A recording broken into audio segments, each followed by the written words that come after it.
A very good morning to all of you. My namaskar.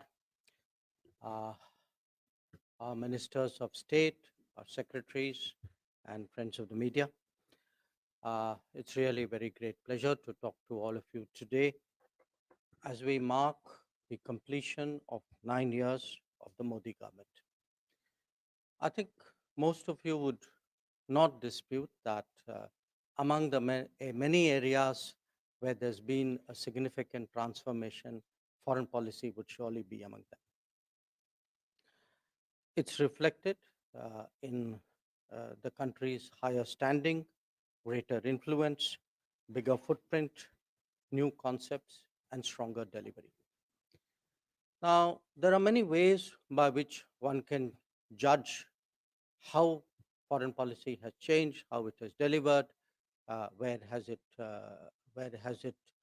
made its deepest impact. I would like to pick two broad themes today as the metrics by which you can evaluate Indian foreign policy over the last 9 years. The first theme is, how does the world see India today? And the second is really, how has foreign policy affected the lives of the common citizen? So those are really the two perspectives from which I would like to present to you the foreign policy of the last 9 years. Now, in terms of how the world sees India today, I think you can't get a better set of people than those sitting on the podium to give you that view, because we travel out, we engage people on behalf of India, we talk to the leaderships in different places. Since we travel around, we mix with many sections of society. So, what, in a sense, I present to you is a accumulation of our collective experiences. And if I were to pick them, probably the one which I would start off with is how much today the world, especially the global south, perceives India as a development partner, as a credible, effective development partner with delivery on the ground. And I actually, I'm just reminded of my last visit. I came back yesterday morning from Namibia. And I inaugurated formally a center of excellence in IT, which has been functioning there for about a year and a half. And the impact on the Technology University of Namibia by our giving a Param supercomputer, having trainers out there, uh, you know, working with them, developing cyber security skills, developing entrepreneurial skills, promoting research.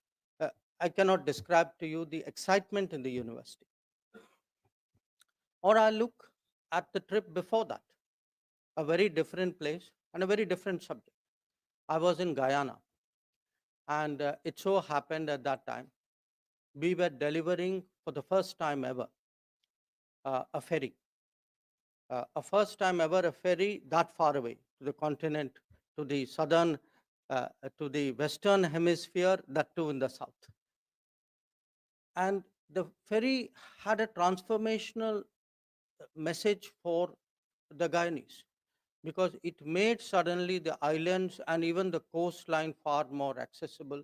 So actually you had the entire Guyanese cabinet, the previous president, everybody really turn out, because for them it was such a big event. A little bit before that, I was in Mozambique. I was urged to take a ride on a train which we had supplied. It wasn't just a train. We actually made possible the beginnings of a suburban rail system in Maputo, which would decongest that city, because the kind of trains and the price points and the quality that we did, that actually had a sort of really a very big impact on the planet. I could give you many more examples. In Kenya, there's a textile factory which was closed down, which we helped to revive. Every Kenyan, if you use the word Rivatex, every Kenyan knows this textile factory. or indeed go to Mauritius. They are enormously proud of this Metro Express, which was built by an Indian company based on development support. And it isn't just my experience. I mean, my colleagues would vouch for something similar happening with them. Dr. Ranjan was telling me about a cardamom seed center, which he had seen in Laos. Or Murli was talking about entrepreneurship development centers, which he saw in Djibouti and I think in Rwanda. Am I correct? So, wherever you go today, uh, and I want you to understand today how big our development footprint is. It is today extending across 78 nations, and we have done more than 600 major projects. But most of all, the impact is actually in our own neighborhood. That if you look, we've just had the visit of Nepal's Prime Minister, and again, there was a stock taking of, and frankly, satisfaction at a lot of what has been achieved, a lot of new projects which are coming on stream. But if you look at the neighborhood at South Asia, in the last 9 years, whether it is power transmission, power generation, whether it is diesel supply, fuel supply, whether it is bridges, roads, railways, ICPs. Actually, the region is changing, ferry in the case of Maldives. So, the first point I want to make to you is a large part of the world today sees us as a development partner, not just as a development partner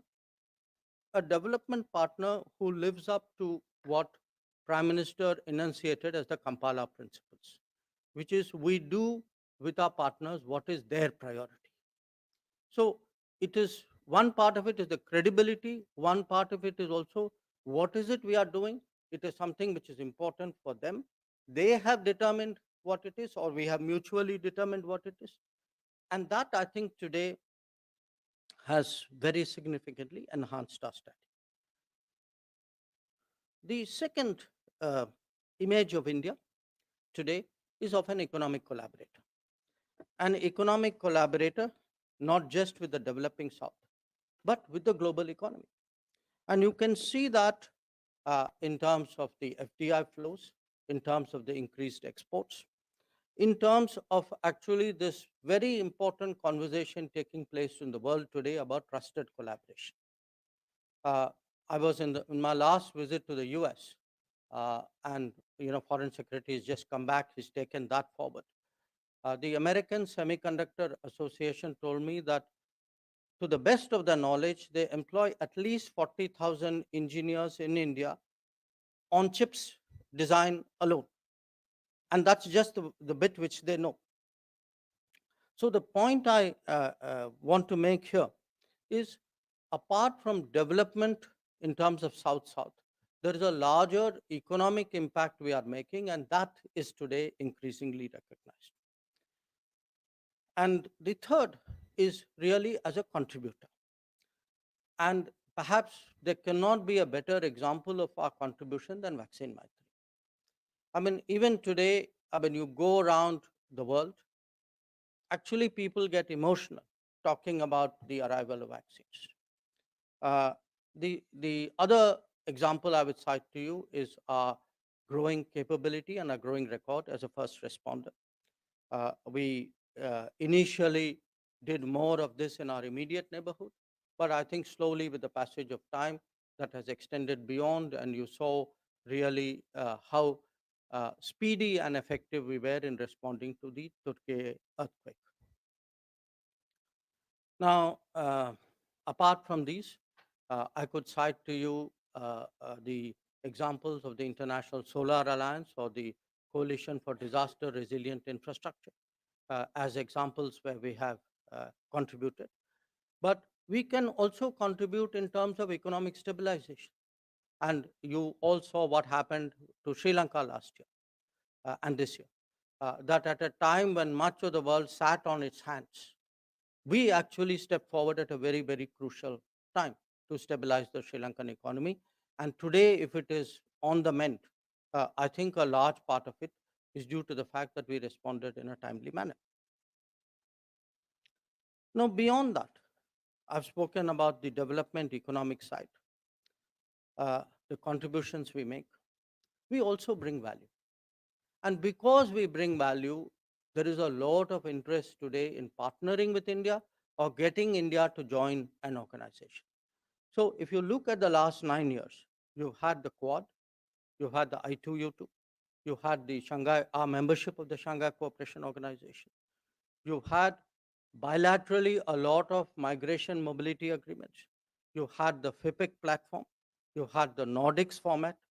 You had our entry into export control regimes because clearly our presence there has a additional value to their effectiveness. If I were to pick another facet, I would say we are also today narrative shapers. And perhaps the most effective example of that is the rush, I would say almost the pressure that we have each time Raisina dialogue is held. That today the people want to listen to India, they want to be seen with India, they do feel that working with us expands and sharpens their own influence as well. But it's not just a conference, it's also an important subject. You can see it on climate change. You could see it when PM went to Glasgow or to Paris. You can see it in counterterrorism. The fact that the no money for terror actually got so much more traction after it was held in India. You can see it in a concept, how rapidly Indo-Pacific and Quad have taken root in the global strategic lexicon. You can see it in something like LIFE, which Prime Minister and UN Secretary General initiated last October.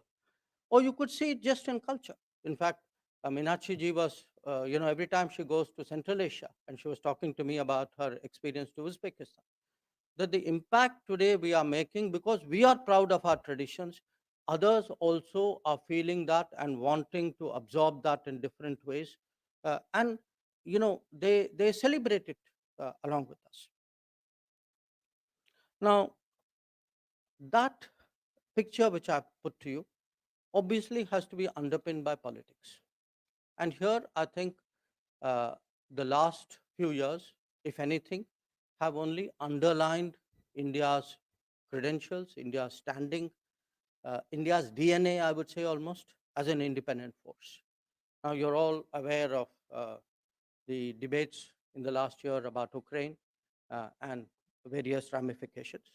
That's one example, I would say, of where we were clear from the very start about taking an independent stance, not just on the conflict itself, but on the various ramifications of that conflict. But I could share with you other examples. The Quad. Uh, you know, do remember, the Quad was first an idea which came about in 2007. And then in 2008, everybody buckled to pressure. 10 years later, when this time around we were doing Quad, it was not that there wasn't pressure. It was just that we didn't bend. So Quad 2 is an example of our independence, as indeed is the voice of Global South. We are the first G20 president who have actually made an effort to consult other people. And 125 countries responded because they believed we are an independent voice. So when I say, how does the world look at us? There can be no bigger endorsement of our standing than the manner in which 125 countries responded during the Voice of Global South. But it can also be on the ground. When we stand up on our northern borders vis-a-vis China, when we take a clear stand on Belt and Road, those two are examples of our independence. That we are not swayed by either coercion or by inducements or by false narratives. So the facets of how the world looks at us obviously also is influenced by, to some extent, how we look after our own people. And, during COVID, a lot of countries left their nationals to fend for themselves. I think we were the other extreme. Uh, no other country did as much as we did. We brought back directly during COVID itself uh, at least 70 lakh people who, in some way, had been stranded or were compelled to come back to India. We also have, in these 9 years, created the systems for it.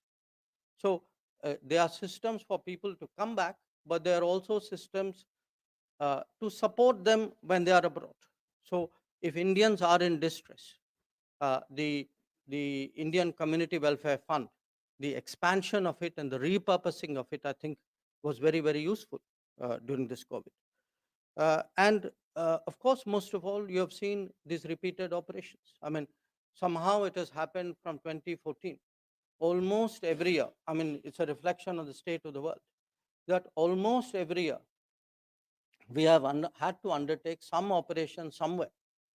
It's a reflection of the world, but it's also a reflection of the globalization of India, that our people, I mean, uh, I'm sure many of you would not have anticipated that we would have 5,000 nationals in Sudan, or that we had 20,000 students in Ukraine, or that we would have people stuck in South Sudan, or even in Afghanistan as Kabul was falling. So the I would say, it's one thing, of course, and I'll come to that, what difference it makes to our citizens. But I must also tell you, the world watches us. I mean, what we did in Ukraine was the subject of numerous conversations with my counterparts, and I've heard, people, presidents and prime ministers also speak to our own prime minister in that regard. But while we look after our own, we also take pride, and I think the world recognizes that we are genuinely international. We are international, and that is exhibited in what we are doing on climate action. What, as I said, we did on vaccines through Vaccine Maitri and through supply of medicines. What we are doing in terms of food, the millets, again, Namibia, they were very interested in working with us on production and expanding production and consumption of millets, or on counterterrorism, or on creating more reliable and resilient supply chains. First responder certainly highlights our credentials, or on maritime security. So if you look at the activities of India in different domains, yes, there is a strong sense this is a country today determined to look after the interests, its interests, the welfare of its people, but it is also a government very much committed to international, to global good, to internationalism. And I think that message too, it resonates particularly strongly in the South, but I think not only in the South. I think much of the world today appreciates it, and they actually see us in a way as a force of good. But while I speak about all of this, I think the what really fascinates the world today is actually not what we are only doing in foreign policy. It is what we are doing in domestic policy. It is actually the huge domestic transformation, especially how we have today used the digital medium for the delivery of public goods and services. How we are today really transforming Indian society in terms of social development goals, the literacy missions, the gender effort, the Jal Jeevan mission, the electricity connections, the Swachh Bharat. I think these are today, and these are today, uh, you know, clearly for a lot of developing countries, this is an exemplar. But it's not, again, only developing countries. There are countries who actually look at it in terms of, I mean, one country, for example, which showed a lot of interest on the digital, on UPI, was Singapore. And already Singapore, I was told, more than $1 billion have come through the UPI system to India. Japan was very interested in UPI. When people look today at the India stack, and if I were to move to the technology area at what we are doing on 4G, 5G, that interest is not just in the developing world, it's also equally in the developed world. So the domestic progress, I would say, that too has made, not that too, I would say that most of all, has made actually a huge impact on the thinking of the world. So after 9 years, I can really say without hesitation that in terms of our standing, in terms of where we are in global consciousness, it is something very much deeper than before. Now, let me say a few words about how the average citizen has benefited. I think to start with, the average citizen has seen enhanced security. Uh, if I were to start in the east, the land boundary agreement with Bangladesh particularly has had a transformational impact on the northeast. It has allowed progress. It has allowed, in fact, not just better law and order and stability in northeast, but also given northeast a connectivity through Bangladesh in this improved climate. Uh, the fact that I think we are countering Chinese actions on the northern borders, I think, has also enhanced security, as indeed the fact that we have delegitimized terrorism from across the Pakistani border. So today, I would say the activities of Indian diplomacy clearly have made the nation more secure, but they have also made the nation much more stronger economically. And again, I can cite to you different metrics for measuring that. It could be in greater exports, in bigger FDI flows, in stronger technology collaborations, in today in softening oil prices. Because had our diplomacy not done its work, I think it would have had an impact on the petrol pump. Uh, in fertilizer costs, that given how big, I mean, fertilizer is one of our key imports. So working with our counterparts there, we have actually stabilized the market and reached long-term agreements, which definitely benefit the country and benefit Indian farmers. And between fertilizer, oil costs, I think it has an impact on inflation as well. And regionally, I would say particularly Northeast, I think economic activity in Northeast have definitely benefited from what Indian diplomacy has delivered. But another area where I think the common citizen has benefited is actually in greater mobility and greater opportunity abroad. I have spoken about the mobility agreements that we've done. We've done it now with a number of countries, with Portugal, with UK, just done with Germany, Austria, Australia, and where workers or professionals go abroad. I think we have today much better systems for their welfare as well, and it's particularly important, as Mulliji will tell you, in the Gulf, where actually the working conditions of people who go are much better as a result of agreements we've concluded. But underlying all of this is actually a great public service revolution we have done, and that is in the field of passports. In 2014, there were 77 passport seva kendras in the country. Since then, we added 16 passport seva lagu kendras and 430 passport seva kendras located in post offices. So essentially, what was below 100 today is in excess of 500. And the convenience to people, because we who live in cities still do not understand how hard it is just to get to a passport seva kendra. So the fact that we have made the passport kendra, the servicing center, the collection center, the delivery center, so much more widely distributed in this country, that has had a huge impact. And if you look at passport figures, we were issuing less than 9 million passports, 8.7 actually, in 2014.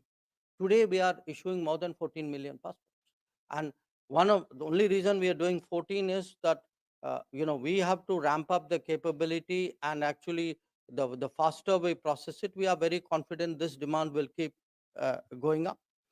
And one part of it is we are making it easier to get passports. I mean, I think your personal experiences would tell you that it is actually the speed at which you get it is significantly better than what it was a decade ago. But it's also happened abroad, because remember, we render more than 1 million passport services out of the country. And out of the country before, uh, the time period was enormous because you had to go through a cumbersome process of checking. Today, actually, because there is a database called GPSP, that it is possible, and 181 embassies and consulates are connected. There are a few who still have to be done. But even replacement or renewal of passports abroad has become very much easier. So, whether it is the ability to travel abroad, the mobility agreements, the totalization issues we are pushing, the specialized skilled workers which we are giving access to, I think these today have been a change. A fourth area, of course, is in technology capabilities. And I think the more we collaborate globally in technology, it could be G to G, it could be B to B, it could be G to B, it could be best practices, it could be projects. So the combination of all of this, you can see there's a very conscious drive for technology upgrades, and that is today actually opening many new opportunities for the youth, especially for the youth of this country. The fourth is, of course, security abroad. I have spoken about multiple operations. The Indian, the Community Welfare Fund, the consular services, even something like students. Today, students know that whether it is their, their legitimate case for working hours or other difficulties that they face, sometimes even security issues, that the government of India will back them up, and back them up perhaps in a manner in which we didn't do before. And finally, I would say there is a cultural respect for us today. There is a cultural respect, and there are a variety of reasons for it. Part of it is also that we ourselves have globalized many of our practices. I think the International Day of Yoga is not just a shared celebration. I think it's also a shared understanding of what is happening in India. And that is extending to other fields, could be Ayurveda, it could be, in a way, a way of life. Uh, so, so anybody going out today, I think an Indian going out today is more likely to be, in a sense, understood by the rest of the world. And all of this, I'm not suggesting, is only due to government efforts. I think there are a lot of other independent processes in play. But certainly, we help to guide it, channel it, encourage it. So, if this is the picture I present to you, I would like to end very briefly with my sense of what has changed in 9 years. Why has this happened? I think it has happened, first of all, because uh, where foreign policy is concerned, starting from day one, when you saw the leaders of our neighbors present at the oath taking of the Council of Ministers in 2014, starting from day one till now, there has been strategic clarity. There has been strategic clarity in terms of understanding the world, in organizing ourselves into, a neighborhood first circle, extended neighborhoods, the Sagar, Africa beyond, the major powers. So how we perceive the world and how we interact with the world and how we develop policies for each of those and for combinations of these, I think that has is, to me, a number one reason. And along with that, in this phrase which has been used, hesitations of history, that we are no longer a prisoner of our past. That if there are gains to the country, if there are benefits for our citizens, we are not held back because of ideological reservations. Along with that, I would say the strategic communication, that we are able, probably if you look at us, I would say not only us ministers, but even the secretaries or probably my colleagues who are in different MEA buildings, we are far more intensely active and interactive than those before us. I'm not in any way disrespecting those people. I think it is partly the situation. It is the big picture, which is also, it is also the greater interest, the fact that the world wants to deal more with us. But what it has done is this dynamic of our capabilities and change, the world's interest, then our response. I think it has created today a virtuous cycle in diplomacy, which is part of this change. Uh, the third reason is a confidence in handling multipolarity and multi-alignment. Because one of the dilemmas, long-standing dilemmas for Indian foreign policy is, if the world is polarized or there are multiple centers of power, how do you deal with all of them? And I would suggest to you that we have done it, especially in the last 9 years, with a great deal of confidence, with results to show for it. And if you look at the major power centers, with the exception of China, for reasons which all of you are aware, I would say almost every one of these accounts has progressed, some of them in actually very challenging circumstances. A fourth reason is actually what has changed is the delivery focus. That it isn't just that you go declare something and then let it happen in its own speed, and sometimes they never happen. The sense within the government that there has to be delivery, there has to be timeline, there has to be budget, and this is backed up by monitoring. So, within the government, there is a very famous exercise called Pragati. And this Pragati model, which Prime Minister himself started and which we have departmentalized internally as well, that we keep drilling down to see why is a project stuck, why is something not moved, where are our promises, what has been delivered, what is still pending. So the whole delivery monitoring, I think, aspect that has been, if you ask me, one of the hallmarks really of the Modi government's administrative style. The fourth is, of course, what I said, the people-centric view. You know, improving passports could have happened earlier if people felt it was important. If you actually put citizens at the center, worrying about people abroad, there could be tourists, there could be seafarers, there could be students. Why? I mean, in a way, you could ask yourself, why are we doing these operations year after year? you know why do we battle for our students? Why do we push embassies to give visas? Why are we strengthening passport system? Because at the end of the day, I think this people centric view of governance, of responsibility, which includes obviously diplomacy and foreign policy, I think that is something which has been part of the change. I would also say there's a greater pride in the country. There's a stronger belief in our culture, heritage, civilization. That has certainly, I mean, if our self belief is stronger, certainly the world looks at you with greater respect. And as I said, at the end of the day, there is an international outlook which the Modi government has brought to bear, and that certainly boosted international cooperation.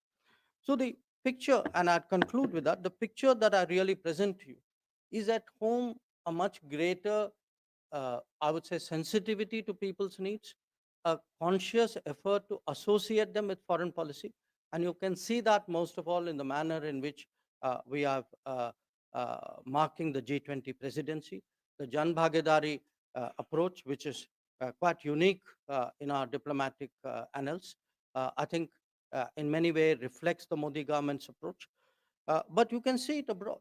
You know, you all know that in the next few days, Prime Minister Modi would be undertaking what is only the third state visit, and he would be the first Indian leader to address the U.S. Congress twice. The month after that, he's going as the chief guest on Bastille Day, I think July 14th. You saw the welcome, the respect that he got in Papua New Guinea, or the welcome that he got in Australia. I spoke to you about the responses of the Global South and the Voice of Global Summit, of the Global South Summit. So I think, in all objectivity, the report card of the Indian foreign policy of the last 9 years under the Modi government is a very solid report card. It is a report card not just in terms of respect and outcomes. It is also a report card which tells every Indian citizen that they are more secure traveling abroad, that we have their back, tells every citizen that foreign policy at the end of the day is purposed for their benefit, for their welfare, with their interests at heart. And that is really the report card that we would like to put before the nation today. Thank you very much for your attention.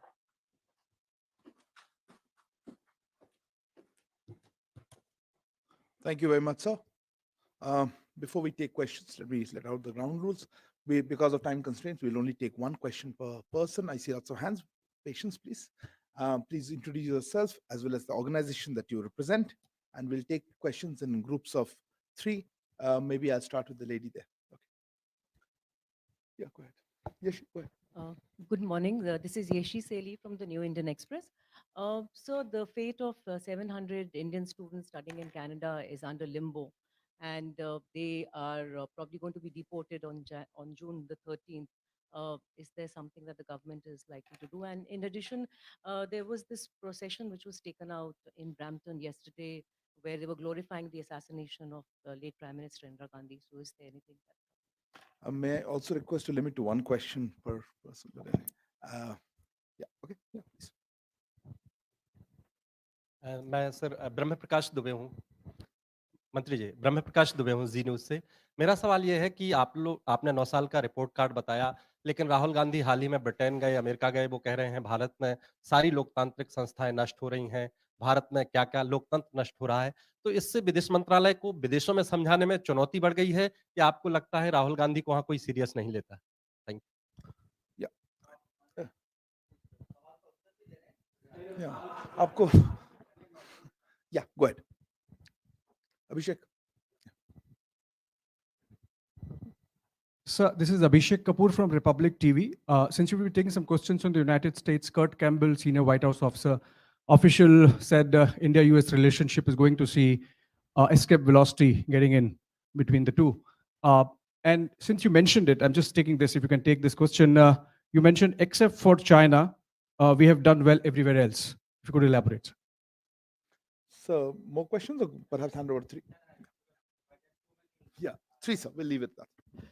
So let me start with Canada. For some time now, there is this case of students who the Canadians say did not study in the college which they should have studied, and when they applied for a work permit, they got into difficulties.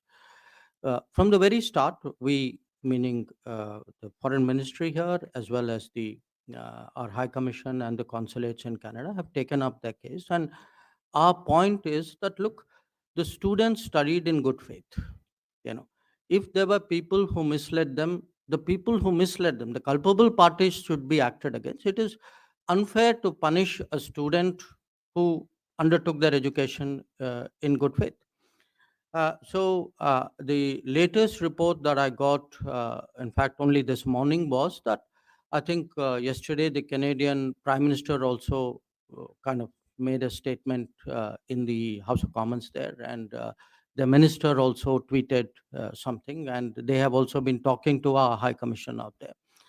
I think the Canadians also accept that it would be unfair. I mean, if a student has done no wrong, and I don't know if all the cases are the same. I mean, there is a granularity about it which, sitting at this distance, neither you or I can judge. If if a student has done no wrong, they accept the idea that they have to find some solution for it. So we will continue to press, and I would very much hope that the Canadian system is fair in that regard. Regarding this float issue used, let me actually answer it, because I think there's a bigger issue involved, and the bigger issue involved is really the space that Canada has continuously, and frankly, to us, we are at a loss to understand, other than the requirements of vote bank politics, why anybody would do this. Because if you look at their history, I mean, you would imagine that they learn by the history and they wouldn't like to repeat their history. So it isn't only one incident, however egregious it may be. I think there is a larger underlying issue about the space which is given to separatists, to extremists, to people who advocate violence. And I think it's not good for the relationship, and I think it's not good for Canada. जो आपका जो सवाल था वो राहुल गांधी वाला, देखिए, उनकी आदत है कि वो जब बाहर जाते हैं कि वो देश की आलोचना करते हैं, हमारी राजनीति के बारे में टिप्पणी करते हैं। पर जो आपका प्रश्न है कि दूसरों पे इसका क्या असर पड़ता है। अब दुनिया हमें देख रही है और दुनिया क्या देख रही है? दुनिया देख रही है कि इस देश में चुनाव होते हैं। चुनाव में कभी एक पार्टी जीतती है, कभी दूसरी पार्टी जीतती है। तो अगर देश में डेमोक्रेसी नहीं है तो ये ऐसा परिवर्तन तो आना नहीं चाहिए ना। हर चुनाव का रिज़ल्ट एक ही होना चाहिए। वैसे 24 का चुनाव रिज़ल्ट तो वही होगा, हमें पता है। हाँ, पर अगर आप देखें जो ये पूरा नैरेटिव जो है, ये हमारे यहाँ एक देश में नैरेटिव बना है और जब ये नैरेटिव देश में नहीं चलता या कम चलता है, तो इसको बाहर ले जाते हैं और उनकी अपेक्षा है कि बाहर का सपोर्ट जो है वो देश में चलेगा। मुझे लगता है कि यहाँ आम नागरिक जो है, जो देखिए हमारे यहाँ जितने भी आप बीच में हमारे यहाँ डेमोक्रेसी है। आपका कुछ भी होगा, मेरा कुछ भी होगा, आपकी पॉलिटिक्स कुछ होगी, हमारी कुछ होगी। हमें देश में जो करें मुझे इसमें कोई इतराज़ नहीं। पर मुझे नहीं लगता कि बाहर जाके देश की पॉलिटिक्स को बाहर ले जाना देश के हित में नहीं और मुझे नहीं लगता कि उनकी क्रेडिबिलिटी उसके कारण बढ़ेगी। The question China. Look, I said our relationship with all the major power centers, you can say, have evolved because that is the record.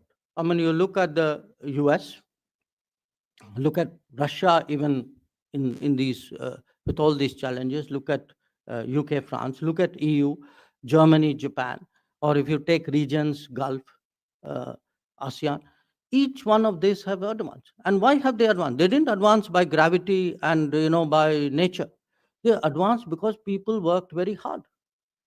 That in each of these relationships, actually the Modi government has striven, it has put in place policies. The Prime Minister himself has sort of led the diplomatic efforts from the front. That we have tried to find areas of agreement, of collaboration, of working together with these countries. We have tried to expand the economic base, the technology base, tried to find security partners, and we have been largely successful.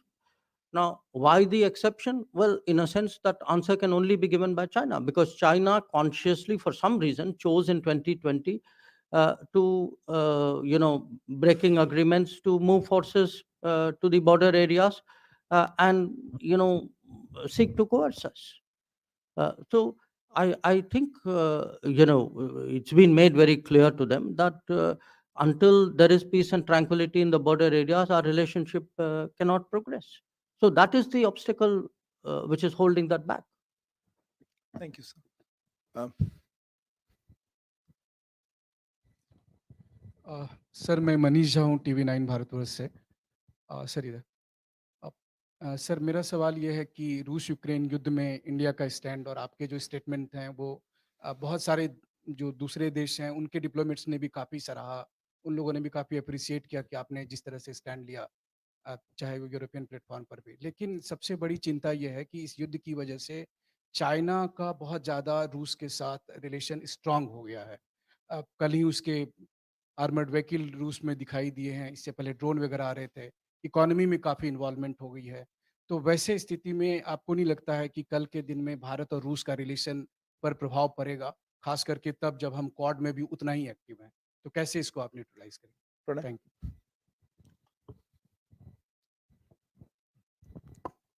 Sir Pranay Upadhyay ABP news से। Sir मेरा सवाल इस चीज़ को लेकर है कि आपने 2014 के अंदर इस चीज़ के साथ शुरुआत की कि पड़ोसियों को साथ लिया जाए, नेबरहुड फर्स्ट की पॉलिसी के साथ। भारत की नेबरहुड के अंदर चाइना और पाकिस्तान 2 नेबर्स के साथ में रिलेशन डिफिकल्ट रही है। आप नेबरहुड पॉलिसी के लिए किन को फॉल्ट लाइन मानते हैं और कहाँ पर आपको लगता है कि जो आपके एरियाज़ ऑफ चैलेंज हैं, जिसके ऊपर आप काम करना चाहेंगे? Shinja?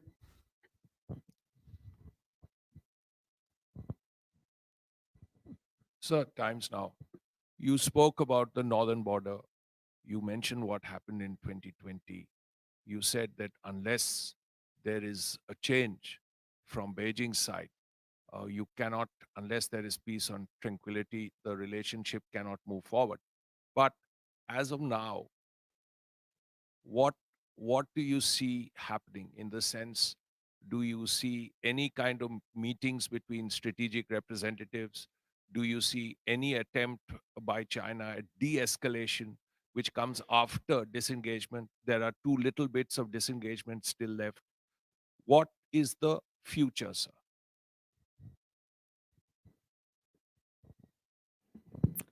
आपका जो पहला सवाल जो था उक्रेन के बारे में जो सवाल जो था, देखिए जो उक्रेन में जो युद्ध जो चल रहा है, उसके अलग-अलग जो दुनिया उसका असर जो दुनिया पर है, ये अलग-अलग रीजन्स में, अलग-अलग देशों में उसका अपना प्रभाव होता है। अब रशिया और किसी और देश, चाइना हो या कोई और देश हो, अब उनके रिश्ते और नज़दीकी होंगे या दूर के होंगे, वो खुद तय करेंगे। हमारा रिश्ता जो रशिया के साथ अगर आप देखें, 1955 के बाद जब क्रुश्चेव और बुल्गेरियन आए थे यहाँ, जब वीटो पहली बार उन्होंने यूनाइटेड नेशंस में भारत का समर्थन किया था उस टाइम, हमारे रिश्ते जो हैं वो बहुत ही स्टेडी रहे। और इस दौरान दुनिया में बहुत बड़े परिवर्तन आए। माने सोवियत संघ टूट चुका था, कोल्ड वॉर आया, कोल्ड वॉर गया, यूनिपोलर आया, वो भी गया, यूरोप यूनिफाई हुआ। और आपस में अगर देखें रशिया चाइना के रिलेशंस, रशिया यूएस के, रशिया यूरोप के, इन सब संबंधों में माने कहीं अप और डाउन होता रहा। हमारे संबंध जो हैं बहुत ही स्टेडी रहे हैं। और इसके कारण हैं क्योंकि एक दोनों दोनों देशों में एक तो लीडरशिप इसकी जो महत्व को समझती है, पब्लिक सेंटिमेंट भी साथ देती है। हम दोनों के यहाँ ये समझ है कि हम दोनों बड़े यूरेशियन देश हैं, पूरा यूरेशिया की स्टेबिलिटी एक किस्म से हम पे निर्भर है, हमारे रिश्तों पे निर्भर। तो जो आप कह रहे हैं, हाँ, ऐसी एनालिसिस मैं पढ़ता रहता हूँ, पर आप हकीकत देखें ना कि हमने पिछले साल में भी ऐसा कुछ रिश्तों को ऐसा कुछ होने नहीं दिया जिसके कारण कुछ प्रश्न चिन्ह उठे हमारे बारे में। तो ये मेरा उत्तर है आपके लिए। दूसरा जो है नेबरहुड फर्स्ट जो जो आप पूछ रहे थे, जो रिपोर्ट कार्ड मैंने आप लोगों के सामने प्रस्तुत किया है, उसमें सबसे ज़्यादा अगर आप देखें, सबसे हमारी प्रगति भी नेबरहुड में हुई है, हमारी चुनौतियाँ भी नेबरहुड में, तो दोनों हैं साथ-साथ। कि बाकी नेबर्स के साथ नेपाल, बांग्लादेश, मालदीव, श्रीलंका, भूटान, इवन म्यांमार, आप देखें political relations are strong, regional connectivity, माने एक किस्म से एक रीजनल, एक पहली बार यहाँ एक रीजनल इकोनॉमी बन रही। क्योंकि जब एक देश से दूसरे देश पेट्रोल जाता है, बिजली जाती है, सड़कें जाती हैं, रेलगाड़ियाँ जाती हैं, आज जो हैं हम बांग्लादेश के बंदरगाहों के उपयोग कर सकते हैं, जो एक बहुत बड़ी नई बात। तो अ, एक लेवल पे मैं कहूँगा प्रोग्रेस रिपोर्ट में बहुत सफलता मैं आपको दिखा सकता हूँ। पर जहाँ चुनौती है, एक तो पाकिस्तान के साथ है, और ये माने ये कोई नया विषय नहीं है। शुरू से ये क्रॉस बॉर्डर टेररिज्म माने उसकी चुनौती थी। और फ़र्क ये है कि अ, हम जो हैं इसको बर्दाश्त करने के लिए तैयार नहीं हैं। तो या तो आप कहें कि नेबरहुड फर्स्ट के कारण हम टेररिज्म को साइड में रखें और पाकिस्तान के साथ कोऑपरेशन बढ़ाते जाएँ। ये ना तो देश की सेंटिमेंट है, ना मोदी गवर्नमेंट की सोच है। तो इसमें अगर पाकिस्तान रिश्तों को आगे ले जाना चाहता है, उनको पता है क्या करना है। इसमें कोई माने उनको पता है, दुनिया को पता है। हाँ। और जो चाइना का जो है, जैसे मैंने अभी उनको समझाया, हमारी कोशिश थी कि चाइना के साथ भी, हमारे पड़ोसी हैं, देश के सबसे बड़े इकोनॉमी हैं, और हम तो चाहेंगे कि रिश्ते अच्छे हों। पर रिश्ते तभी अच्छे हो सकते हैं जब वो बॉर्डर एरिया में पीस और ट्रैंक्विलिटी हो, और जब कोई एग्रीमेंट हो तो उसका पालन होना चाहिए। तो अगर एग्रीमेंट का उल्लंघन हुआ और आपने पीस और ट्रैंक्विलिटी को कहीं छोड़ दिया, तो आप ही बताइए कि रिश्तों को कैसे आगे ले जाएँ। तो चाइना के साथ जो टाइम्स नाउ का सवाल जो है, see we are talking, it is not that communications have broken down. So Sanjay, responding to you. So the point is that with China, in fact, even on the day, even before Galwan happened, we were, talking to the Chinese, saying that, look, we are seeing movements of your forces, which in our view is violative of our understanding. The day after Galwan happened, in fact, the morning after, I actually spoke to my counterpart. And since then, we have engaged, the military commanders have engaged, our embassies have engaged, I have engaged with my counterpart, and I continue to do that. When Foreign Minister Chingang was here in Goa, we had a long discussion. Even when I was in BRICS, he did not come, his deputy came. We had a chat on the side. Look, we have to, the two of us have to find a way of disengaging, because I don't believe that this present impasse serves China's interest either. The fact is, the relationship is impacted, and the relationship will continue to be impacted. If there is any expectation that somehow we will normalize while the border situation is not normal, that's not a well-founded expectation. So your question, what do what can we expect? Look, at multilateral events, uh, we will obviously, the Chinese are there and we are there. It is likely that there would be a conversation between us. Bilaterally, I mean, since Galwan happened, we've had one visit by Mr. Wang Yi to India. But I think the main mechanisms, we have a mechanism called WMCC, and we have a mechanism called Senior High Level Commanders Meeting. One is a kind of military led with MEA in it, the other is MEA led with military in it. These mechanisms continue to do the work, because at the end of the day, disengagement is a very detailed process. It's not something which is a kind of I mean, obviously you have to have a leadership level buy-in, but the details of it have to be worked out by people on the ground. So I think all of this would continue to happen. Kavita. Sir good morning मैं कविता जोशी हूँ sir Haribhoomi newspaper से। Sir मेरा सवाल ये है, अभी आपने अपने ओपनिंग रिमार्क्स में 2 चीज़ों की बात की थी अपने नेबरहुड के लिए, जो नेबरिंग कंट्रीज़ हैं इंडिया के। एक तो आपने कहा कि स्ट्रेटजिक क्लैरिटी, और एक आपने कहा स्ट्रेटेजिक कम्युनिकेशन इंडिया का बहुत ही साउंड हुआ है। मेरा सवाल ये है कि अभी कुछ दिन पहले प्रधानमंत्री ने पार्लियामेंट की नई बिल्डिंग का इनॉग्रेशन किया है। उसमें एक नक्शा लगा हुआ है जिसे अखंड भारत कहा जा रहा है। उसे लेकर के आपके पड़ोसी देशों में 3 देशों में, नेपाल, बांग्लादेश और पाकिस्तान में विवाद है। 2 मित्र देश हैं भारत के और पाकिस्तान हमारा शत्रु राष्ट्र है। तो सर ये मैं आपसे पूछना चाहती हूँ कि एक तो ये जो अखंड भारत को लेकर के विवाद है, इसमें भारत का क्या कहना है अपने पड़ोसी देशों को?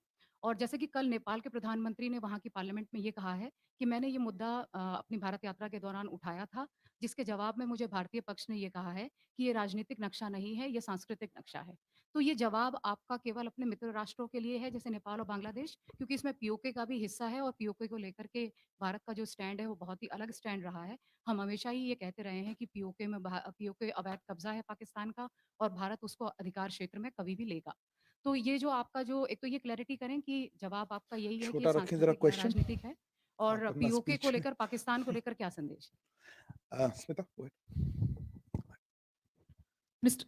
Smita Sharma, I work independently. Just wanted to check, is India expecting President Zelensky to be in attendance during the G20 summit? Is there an invitation that has been extended, is being extended? And Can we okay. keep it tight? Yeah. Jaishankar. मैं उमाशंकर हूँ NDTV से। आपने दुनिया के परिप्रेक्ष्य में बताया कि 2014 के बाद किस तरह से भारत का फुटप्रिंट जो है वो बढ़ा है दुनिया में। मेरा सवाल स्पेसिफिकली मिडिल ईस्ट को लेकर है कि 2014 के बाद किस तरीके से मिडिल ईस्ट में को लेकर हमारी जो डिप्लोमेसी है वो बदली है और क्या अचीवमेंट्स रहे हैं। एक तो जो आपने विषय उठाया, जो नए संसद में जो नक्शा जो दिखाया गया, मेरे ख्याल से हमारे प्रवक्ता जो हैं इस पे टिप्पणी कर चुके हैं। Am I correct? हाँ, कि उन्होंने कहा कि ये अगर आप उसी के नीचे वो कुछ साइन बोर्ड जैसा कुछ लगा हुआ है, उसमें लिखा है कि ये, आई think you can read it, my recollection, ये कुछ अशोकन एम्पायर का डिस्क्रिप्शन है। तो ये एक ऐतिहासिक, हाँ, दैट हाँ, that जो लिखा है, it says it depicts the spread of the Ashokan Empire and the idea of responsible and people-oriented governance that he adopted. तो इसको मुझे नहीं लगता कि राजनीतिक विषय बनना ही चाहिए, और जो हमारे मित्र देश जो हैं वो समझेंगे। अगर कहीं कुछ उनको क्लैरिफिकेशन चाहिए तो मुझे लगता है उसमें कोई बड़ी बात नहीं है, और जो मुझे जो बताया गया है वो समझ चुके हैं। अब पाकिस्तान का तो आप छोड़ ही दीजिए, क्योंकि वहाँ ना समझने की आशा है, ना हमारे यहाँ अ, अब मैं क्या कहूँ आपको। पर जो पीओके का विषय है वो अलग विषय, क्योंकि पीओके में जो है हमारा स्टैंड बहुत क्लियर है, और हम ये खाली सरकार का स्टैंड नहीं है, पूरे देश का स्टैंड है, पार्लियामेंट का स्टैंड। तो उसमें माने पार्लियामेंट का स्टैंड है, तो उसमें कोई चेंज करने की माने पॉसिबिलिटी है ही नहीं। Your question, Zelensky and G20. No, look, in our view, G20 participation is for members of G20 and for the countries and organizations who we have invited to the G20. And that list we had declared as soon as we assumed the presidency of the G20. So it is not something, that we have reviewed. And it is not something, very honestly, which we have discussed with anybody. The third question, जो आपका जो middle east का सवाल जो है, वो अगर जो मैं पिछले 10 साल की सफलता की अगर जब मैं बात कर रहा हूँ, तो मिडल ईस्ट ये एक ऐसा क्षेत्र है जहाँ ये आपको साफ दिखाई देता है कि अगर आप खाड़ी में देखें, ऐसे देश हैं जहाँ माने सालों से कोई हमारे यहाँ से कोई लीडरशिप विजिट नहीं हुई थी।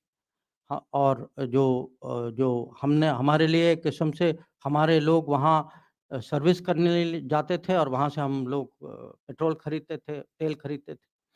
तो पिछले 10 साल में जो परिवर्तन जो आया है कि पॉलिटिकल लेवल में एक तो एंगेजमेंट बढ़ी है, बहुत कंफर्ट है। अब अगर आज हम दुनिया में देख के अपने मन में सोचते हैं कि कहाँ देश हैं जो हमें सपोर्ट करते हैं, उसमें से बहुत सारे देश जो हैं वो मिडल ईस्ट के देश। और मिडल ईस्ट के देश, अगर हम दोनों जो हैं एमओएस डायरेक्टली उसको देखते हैं, मेरे ख्याल से गल्फ में तो हम I think each one of us would have paid at least 2, 3, 4, 5 visits. और जो बाकी देश भी हैं, मैं इजिप्ट गया हूँ, मैं टूनिशिया गया हूँ। आप तो I think you have been to Iraq, to Morocco, Algeria. तो एंगेजमेंट उनके साथ बढ़ा है, राजनीतिक परिप्रेक्ष्य से हमारे रिश्ते जो हैं और नज़दीक आए हैं। तो और जो अगर आप ट्रेड देखें, वहाँ एक एफटीए भी हो चुका है यूएई के साथ।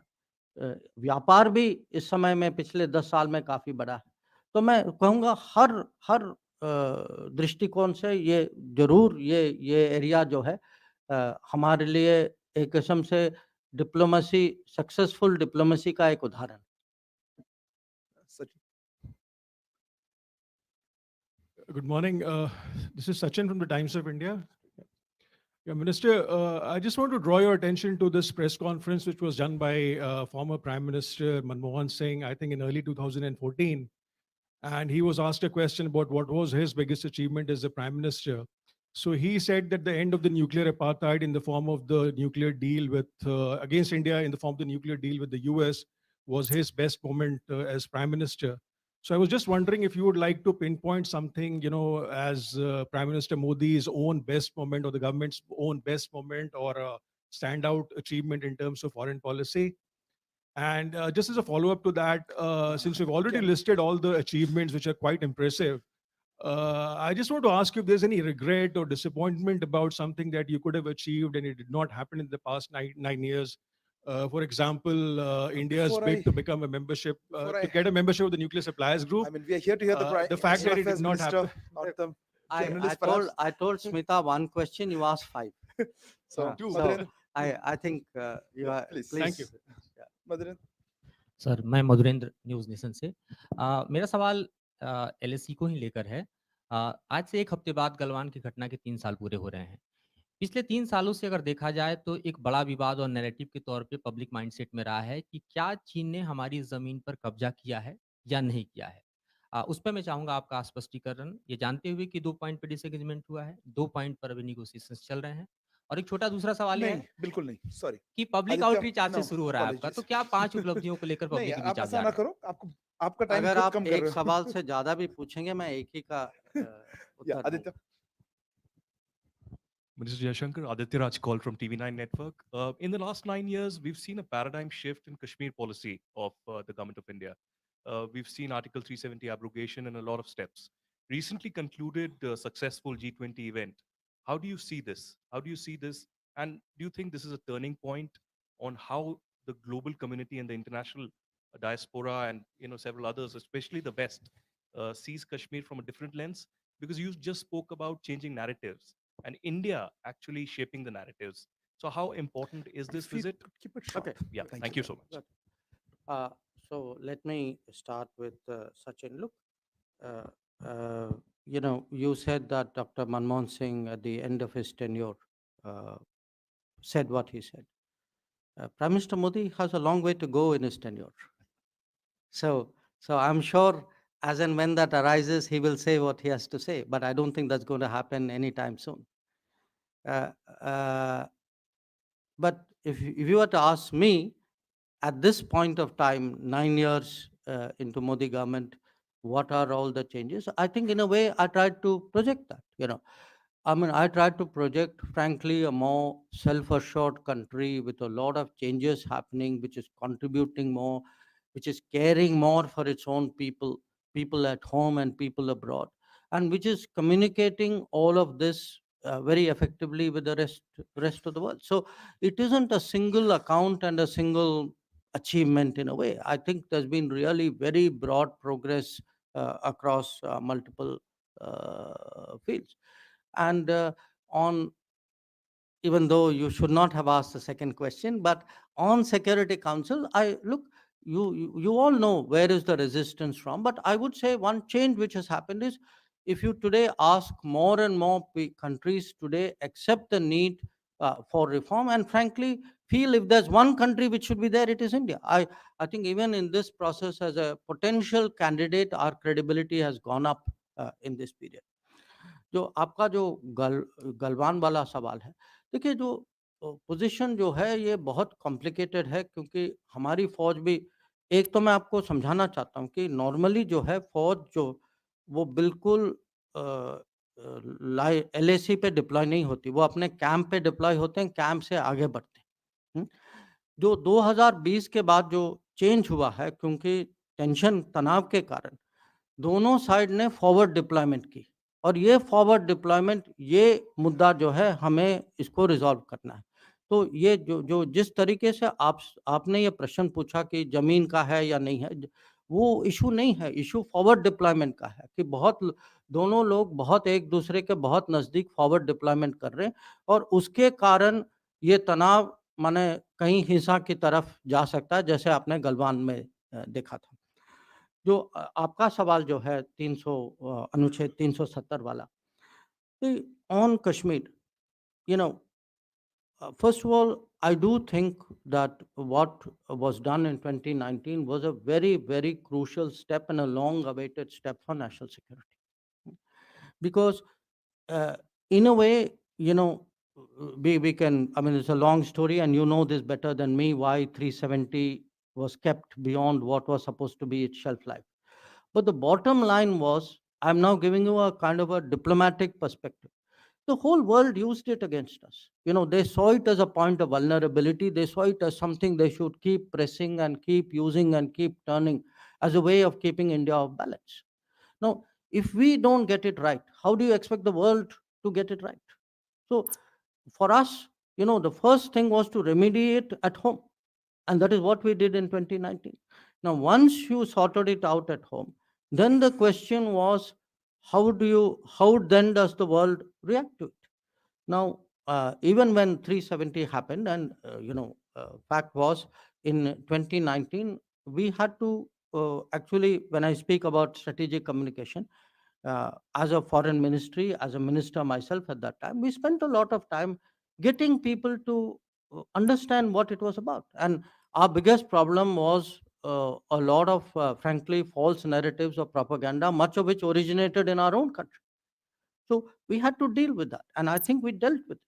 And because we dealt with it today, you know, if you go around the world today and ask people, sort of, when it comes to India, what are your concerns? You will find more and more people actually will say that's kind of, that's not something which is a live issue, because we were the people who kept it as a live issue. So to me, what happened in G20 is just one example.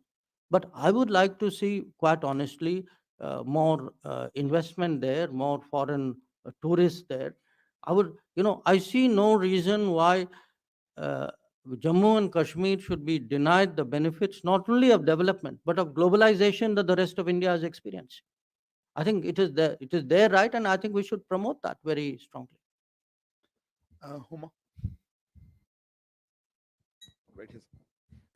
Sir, I'm Huma Siddiqui from the Financial Express. In your opening statement, you did not mention anything about the Latin American region except the ferry to Guyana. And so, in that context, I just wanted to understand, is India looking at buying crude from Venezuela anytime soon? Sorry? Buying crude from Venezuela. Venezuela. And any other countries where you are expanding buying crude in the region? Sir, Yeah, sorry. Siddhant. So Siddhant from Vion. Yeah. So Right my here, sir. question to Sorry, you sorry, is sorry. my question to you is the Canadian NSA has said that India has been interfering in their domestic politics. Your reaction to this comment by the Canadian NSA? Kalol.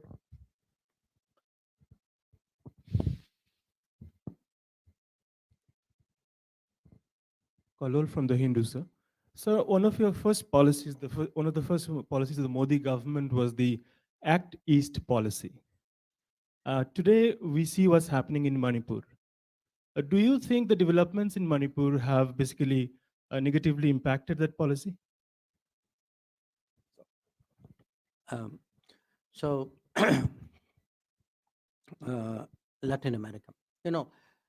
I didn't mention many regions, and I would not in any way like you or anybody else to think we are less invested in that region simply because there was no explicit remark by me. Again, I've spoken about different parts of the world where all of us have been far more active, starting with Prime Minister himself. And the intensity of our visits, the projects, the trade, the political cooperation, each one of this applies in full measure to Latin America.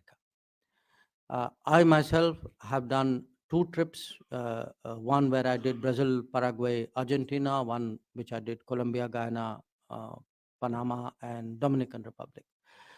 In fact, I must tell you, even to me, it came as a surprise that the last 4 countries, no foreign minister in our history had ever been there. Even Mexico, I found that the last foreign minister when there was Narasimha Rao.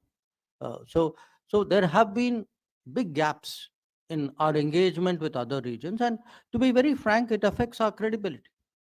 How can you export support from a country which nobody has even bothered to go and visit? So it is taxing. It is, but if we are trying to develop a global footprint, because that is also a point I want to make. When Prime Minister speaks about Amrit Kal and where we will be, a large part of it is development of the country. The foreign policy part of it is to develop a global footprint in those 25 years. So you remember in 2015, I think he used the word first time, towards becoming a leading power. That was the foreign policy trailer of his Amrit Kal goal. So we today want to be much more, and Meenakshi ji, I think, has made multiple trips as well to Latin America. So our idea really is to see, we would not, I cannot say we would like to cover every country in the world, but we would certainly like to cover as many countries at a ministerial level. The 4 of us need to do as much as we can, and we are working very hard at it. But if you look at the progress in it, today our trade with Latin America is coming close to $50 billion. Now, relatively speaking, if you look at various big trade accounts, China, ASEAN, etc., mostly our big trade accounts are 100 billion plus. So already, there is a big push, and when you go there, I mean, I took a business delegation as well with me. I mean, I see great deal of interest in Indian business in being out there. Specifically oil imports. Look, Venezuela, first of all, Venezuela had its own complications because there were secondary sanctions, and the oil importing companies take their own call when it comes to secondary sanctions. But Latin America, I know our investments in Brazil have increased. When I was there, in fact, an expanded agreement was signed. There are a lot of new finds in Latin America. I think there's a lot of interest in looking at that. Your question, Siddhant, about the Canadian NSA's remark. I was, what shall I say? Okay. The phrase which came to my mind was actually a Hindi phrase, which was "Ulta chor kotwal ko dante." I mean, if anybody has a complaint, we have a complaint about Canada. What I said earlier, the space that they're giving to Khalistanis and to violent extremists. So I was very perplexed by what I heard. The Act East. Look, what has happened with the East, and again, my colleague Dr. Ranjan would bear me out. He is himself from Manipur. I mean, where Act East is concerned, in the last 9 years, there's been an upgrade in the sense there have been deeper investments, more projects. We do much more on security. Earlier on, the focus was, let's do mainly economics. I think connectivity, security, deeper people-to-people collaboration, stronger political collaboration. I think these have been the new facets, really, which have been added in the last 9 years. I think what is happening in Manipur is largely an issue of Manipur, and I think in that part of the world, people do understand that. So I would not really mix apples and oranges here. I think the Act East policy, the progress of the Act East policy, which has been quite considerable in the 9 years, I think will continue, and hopefully the situation in Manipur will also ameliorate.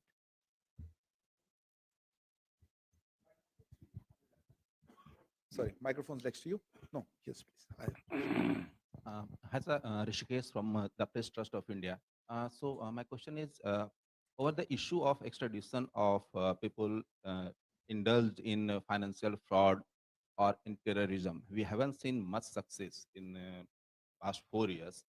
So my question is, what are the reasons behind this, and can we see much success in coming months, especially ahead of 24 elections? Neeraj. Sir, Neeraj हूँ news 18 India से। आपने कहा कि भारत और चीन के बीच LAC मसले के बाद फॉरवर्ड डिप्लॉयमेंट का मसला है, और राहुल गांधी के बारे में आपने ये भी कहा कि उन्हें घरेलू मोर्चे पर अपनी बात रखनी चाहिए, न कि विदेश की धरती पर। वो बार बार घरेलू मोर्चे पर एक बात कहते हैं कि चीन ने भारत के एक बड़े भूभाग पर कब्जा कर लिया।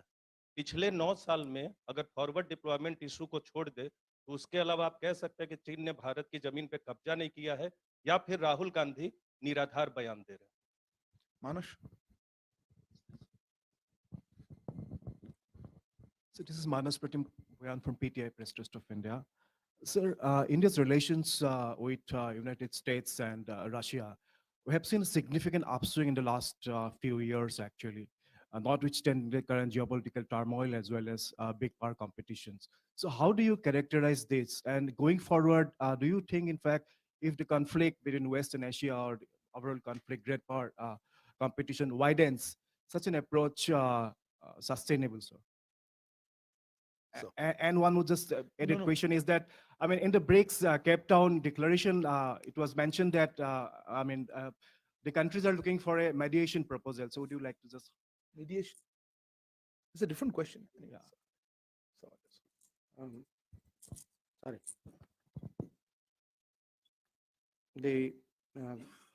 The first question, जो आपका जो extradition वाला question जो था, no, there are pending extradition requests with many countries.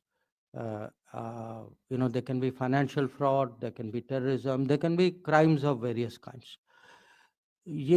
Now, you have to understand, generally speaking, with everybody, extradition has a very high bar. You have to show proof and meet certain legal standards, including of that country. What I can say is we have been pushing many cases. Some cases are more high profile than other cases. You can see the progress. You can see the progress in their systems, that the cases are going to one level of court, next level of court, and it is proceeding towards an extradition. We have had a few cases. Obviously, in some of the high-profile cases, we are waiting for those to come to the conclusion. जो आपने पूछा, can I put a timeline on it? I cannot put a timeline on it because it's dependent on legal processes of other countries.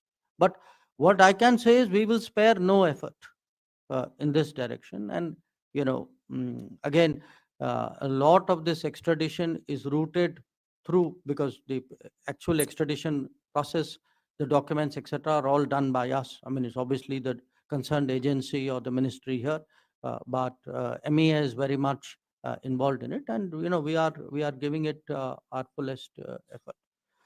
जो आपका दूसरा सवाल, ये आपका जो सवाल जो था चीन के बारे में, देखिए, राहुल गांधी जी जो हैं बहुत सारी चीजें कहती हैं, और मैं मानता हूँ राजनीति में लोग कहते हैं।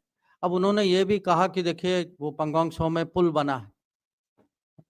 अब पुल बना है तो वो ऐसी जगह बना है जो चीन ने 1962 में कब्जा किया था। तो फिर कुछ लोग कांग्रेस पार्टी से कहने लगे कि आपके अरुणाचल में एक मॉडल विलेज बना है। अगर आप देखें, पार्लियामेंट के रिकॉर्ड देखें, ये जगह लोंगजू जो है चाइना ने 1959 में कब्जा किया था। तो कुछ देखिए, चाइना जो है 1950 से भारत के जमीन पे कब्जा कर चुका है। मेन पॉइंट है कि जो एलएसी में जो है, एलएसी की पेट्रोलिंग होती, हम लोग जो हैं पेट्रोलिंग बेस, हमारी फौज जो है पेट्रोलिंग बेस से निकल के पेट्रोलिंग करके बेस पे वापस चले जाती। 2020 के बाद ये नहीं हुआ, क्योंकि जब उन्होंने वो 2 अग्रीमेंट 93 और 96 अग्रीमेंट्स का उल्लंघन करके बहुत बड़ी मात्रा में फौज लाए, तो पेट्रोलिंग करके वापस जाना के बजाय हमें फॉरवर्ड डिप्लॉयमेंट करना पड़ा। अभी जो प्रॉब्लम क्या है, फॉरवर्ड डिप्लॉयमेंट की प्रॉब्लम है कि हम दोनों फॉरवर्ड डिप्लॉयड हैं, और फॉरवर्ड डिप्लॉयमेंट जैसे मैंने इनको समझाई, उसी से तो टेंशन पैदा होता है। No, sorry, India, US. See, India, India, US has really come a long way, and there are many, many reasons for it. Each reason is a solid reason in itself. You can look in this period, size of the community growth. You can look at the technology part of the relationship. You can look at the trade of the relationship. You can look at the political convergence that we have, and you can look at the strategic interest.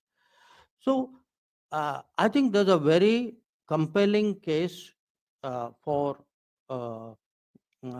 stronger and stronger India-US relations bilaterally, in the Quad, in I2U2, and maybe in other formats also.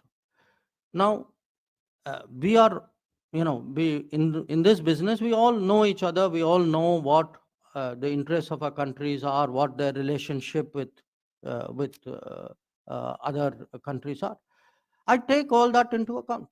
Now, because US has some tension or contradiction or problem with some other country, why should I let go of my interest? I am building American relationship in my interest.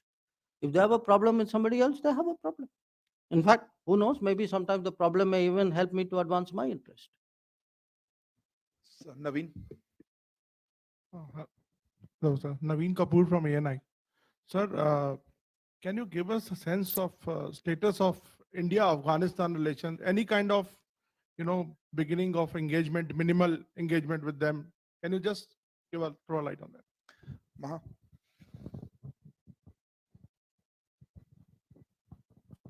Sir, Maha Siddiqui from NDTV. So with the Ukraine war nowhere close to an end, and in fact taking a critical turn with critical infrastructure being targeted now, and the G20 summit less than 3 months away. Do you believe that having a consensus on the leaders' declaration will be a Herculean task or a near impossible task? Leaders declaration. Abhishek Jha. Yeah.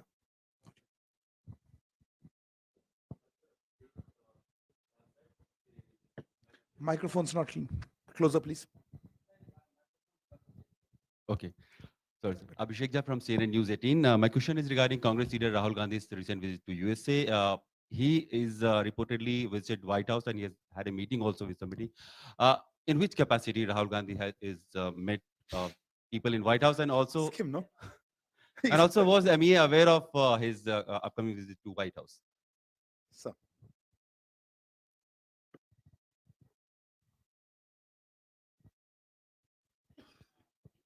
Sorry, Afghanistan. Look, we have a technical, we pull back the India-based diplomats and staff after Taliban took control of Kabul. Because at that time we had legitimate security concerns. A lot of other countries also did it. With the passage of time, we have sent back a technical team to the embassy. They have been there for some time. And their job is essentially, in a sense, to monitor the situation and to see how we can support the Afghan people in their hour of need, you can say, in a manner, because they have, I mean, this is a country which had vaccine shortage, it had wheat shortage, it had medicine shortage, it had, there are projects there which will get into difficulty in the passage of time. So the focus right now in Afghanistan is less, I would say, political. It is more like helping the Afghan people, because the Afghan people are people with whom we have a historical connect. So that is really the current state of the situation. The second question, your question about G20. Look, I remember last year, there were a lot of challenges in getting the final G20 declaration did. And I, in fact, commended even then the Indonesian presidency for making that big effort and getting the Bali declaration. But I would also share with you that even at that time, a lot of us worked alongside with Indonesia. Obviously Indonesia was the chair, but we were part of a troika, and there were some countries who were not even members of troika, but who had a interest in the manner, and all of us put our collective energies together in that regard. My memory serves me right, last year, in fact, in September, I went to Moscow, and one of the main reasons I went to Moscow at that time was really to discuss this with my Russian counterpart. So this year, we are endeavoring to find a common landing point. There are differences of opinion even about what was agreed to in Bali last year. So how do we handle it? It's very hard for me. I mean, diplomats are still working at it. So I don't want to predict. I don't want to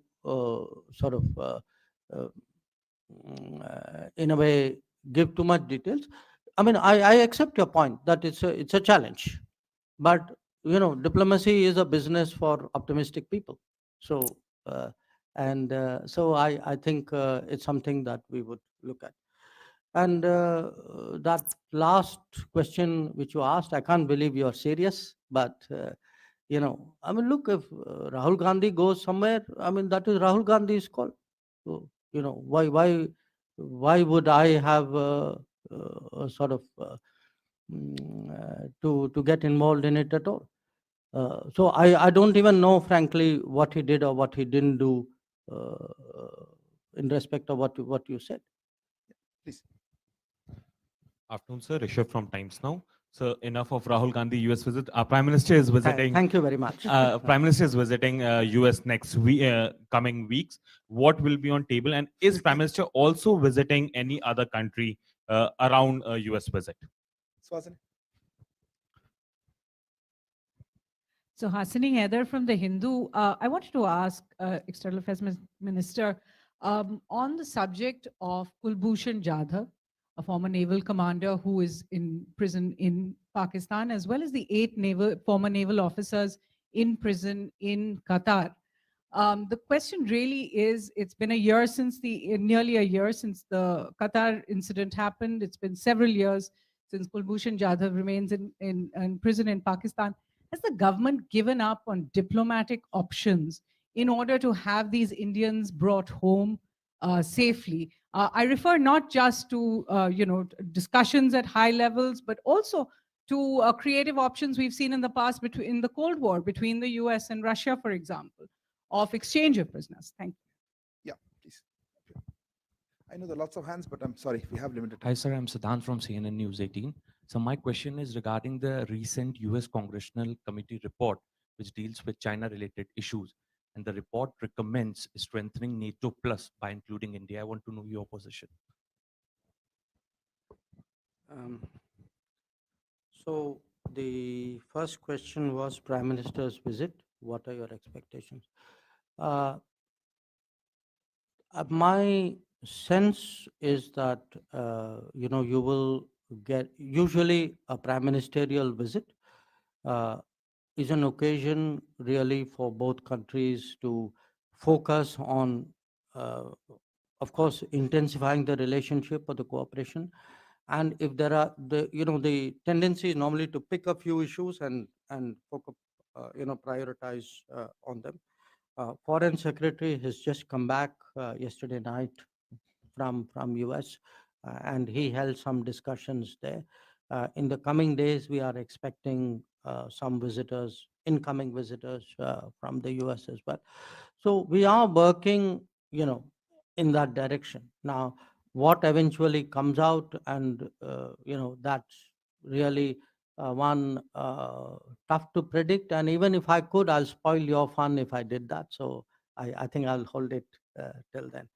Would he go to another visit? I think usually prime ministers visit, we kind of keep working on his schedule, and then Arindam has the pleasure of sharing that at the right time with all of you.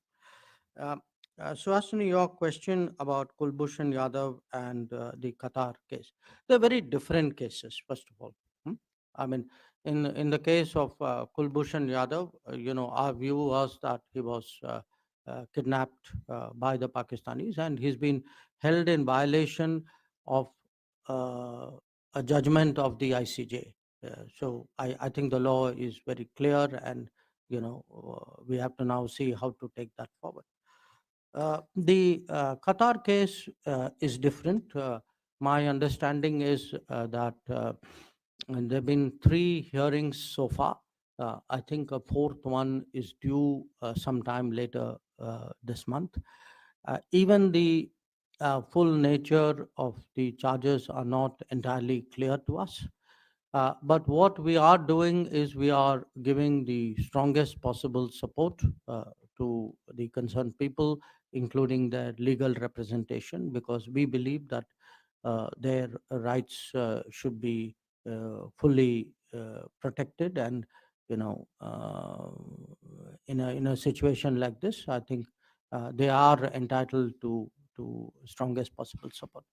Now, your question, will there be any diplomacy around it? Look, I never rule that out. I mean, I even as a general proposition, because as I said, a large part of our outlook today is really, I mean, if Indian citizens are in difficulties of any kind, and these are 2 very exceptional situations, the sort of, I would say, it is in the DNA of this government that we should do whatever we can, whether they are Indian students, which was your question, or sort of Indian military officers, or just anybody else, or people in the Gulf who often face charges. The third question on the congressional committee recommending NATO plus, we've see, one of the challenges of a changing world is how do you get people to accept and adjust to those changes. Even today, not just with this committee, I see this, in analysis of various kinds and writings of people. Uh, a lot of Americans still have that NATO treaty construct in their heads. So any situation they deal with, they use that like a. It seems almost like that's the only sort of template with which, or only viewpoint with which they look at the world. The reality is that is not a template that applies to India. Yeah. So, I mean, I must say a lot of it is actually outside the administration. The administration understands this very, very well. So, uh, we have a situation where actually in many areas, the administration has been very forthright, very understanding, very cooperative. Not, and sometimes people mean well. I mean, in this case, I think they mean well. They really want to signal saying, let's do more with India. It's just they use a terminology because that is what is in their habit. So I would not go so much by the terminology. I would only appreciate the fact that a congressional panel has the sentiment to want to do more with India. I think that's a very good thing. Nanima, right. Thank you for doing this, Minister. I'm Nainima Basu from ABP Live. Uh, just one question, sir. This is the first time India became chair of the SCO, and this is a proud moment for us. Why is the decision taken to hold it in a virtual format? Thank you. Next to you. Sir Vijayalakshmi हूँ मैं India TV से इधर sir इधर आप sir आपने Canada को लेकर के बात की कि किस तरह से वहाँ पर एक्सट्रीमिस्ट या सेपरेटिस्ट एलिमेंट्स हैं लेकिन अगर प्रो खालिस्तानी एलिमेंट्स की बात की जाए तो यूएस ऑस्ट्रेलिया अभी राहुल गांधी जो कांग्रेस में विपक्ष के नेता हैं उनके भी इवेंट में खालिस्तान जिंदाबाद के नारे लगे क्या ये एक भारत सरकार के लिए चिंता का विषय है और कैसे इसको डील करने के लिए आप सोच रहे हैं Back there. Yeah, right there, behind you. Namaskar, sir. Shailesh Kumar from National Defense. Sir, here. Sir, though you have spoken about it, but Mr. Rahul Gandhi has categorically stated in his last visit, the recent visit, that the China has occupied 1,500 square kilometer of India's territory, and that is equal to the size of Delhi. This is not the first time he said. He said earlier too. And since you said that it's not a territory issue, it's a forward movement issue. Ace, keep it small, and B, I think Minister just answered this So question. in Hindi. is this a matter of concern as the election? It's an election year. So can this escalate to Thank any you. kind of military Thank you. conflict if it is So, not resolved I diplomatically? think you sir? understand the question. Thank you. Say, first one, आपका था ना SEO, no? Huh?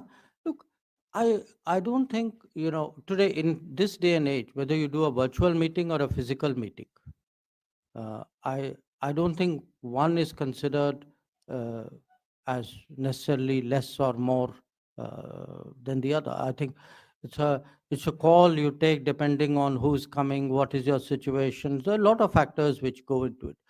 So I would not like you to in any way think that this detracts from our seriousness and from our commitment to the SEO. I think our SEO presidency has a lot of achievements to show for it, and I assure you, when the virtual summit takes place, you will see that in full flow. जो दूसरा सवाल जो था वो खालिस्तान वाला जो था, नहीं, जो it is not just in Canada. मैंने कभी नहीं कहा कि it is only in Canada. We are as opposed to it. Many of you have heard me criticize, the UK authorities for the lack of protection to the High Commission when Khalistani supporters took down our flag. We had some issues in Australia as well. So our point is this: look, they are a very small minority. We do not believe that they represent sort of any significant body of opinion. Our plea to these governments is, look, please understand, these are marginal elements, they are extremist elements, they're not good for you, they're not good for us, they're not good for the relationship. It's not a message limited to Canada. Canada came up because you people raised it and because certain things have happened recently in Canada. So if it was not Canada, if it had happened somewhere else, I would honestly say the same thing. The last issue. I mean, Look, if you're talking territory, I have a problem with what 38,000 square kilometers of territory. Again, people make out as though something is happening now.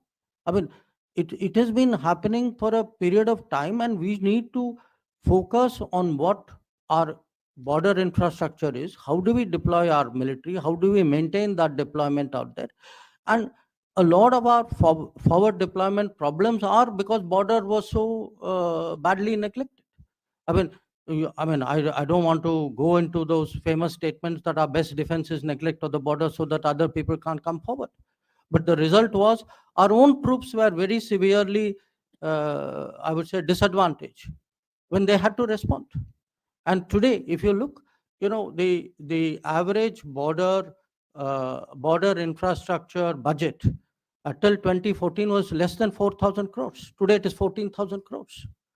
If you look at road, you look at tunneling, you look at bridges. I mean, it's gone up twice, thrice, 4 times. Look at even the equipment for our military. So instead, actually, we had even people trying to build border infrastructure. You remember all those environmental problems, clearances, which earlier on became an issue. So I think there are real issues here, and you should see it in totality. This is, look, I honestly feel there are certain issues where it's important for the country to have a serious debate. It's not my case, everybody should agree with me on every issue. But it should be a serious debate. It should not become a kind of a point scoring exercise, because at the end of it all, in the rest of the world, we don't look good. So, if your permission, with last round of questions, Geeta. Microphone to Geeta Mohan. Geeta Mohan from India Today. Another question on China. This is satellite images that India Today has access, which shows that it's the middle sector in Uttarakhand where structures have come up from the Chinese side. Now, this is about 100 structures raised over a period of 1 month, 40 kilometers away from Pulam Sumda in Uttarkashi. No, not on the Chinese side. Not on the Chinese side. Sorry? Uttarakhand, not on the Chinese side, by the Chinese forces on the Indian side in Uttarakhand, in the middle sector. 40 kilometers away from Pulam Sumda in Uttarkashi. Such structures showing up between April and May 2022.